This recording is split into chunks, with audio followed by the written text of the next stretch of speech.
hello বন্ধুরা, বহুত দিন পর আগিয়ে গই নাজামের দোয়ানত দি মেকে দোয়ান আজ সৈদাবাদ আজম পাড়া মানে আজম মানে বুঝো না তারা বেশি মুসলমানি করে তো মেশে হ্যাঁ মেশরা হাঁটতে দেয় আজ চাচা তারা নামও থাকতে দিবি যা সৈদাবাদ লাহার বড় অসুবিধা না সৈদাবাদ বলো হাড়িলে পুরানা ফুসল লইয়ে আতে ও হাড়িলে পুরানা অত আজম পাড়া মানে এখন দি মুসলমানি করে ডাক্তার তো নাগা হাঁটতে দা গরজ যাই ইনশাআল্লাহ অসুবিধা এখন তো নাই এখন আছে না এখন নেই এখন ডাক্তার করা এখন ডাক্তার দেখতে লাগো জলদি নাজাম ইবল দি ললিপপ দিবা বার কি তার হতা আর বিদেশত তো পুরিজন হইয়ে হ দিবে হড় ফাইলিয়া তোর হতা বিদেশত তো হয় আর আগে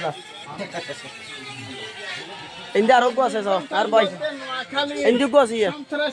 বহুত দিন বাদ আর আসি এই এলাকা ও সাফা কো আছে আর বহুত মানুষ আছে বহুত দিন বাদ আর এক বছর বাদ আসি এক বছর বাদ আবার যাইব হন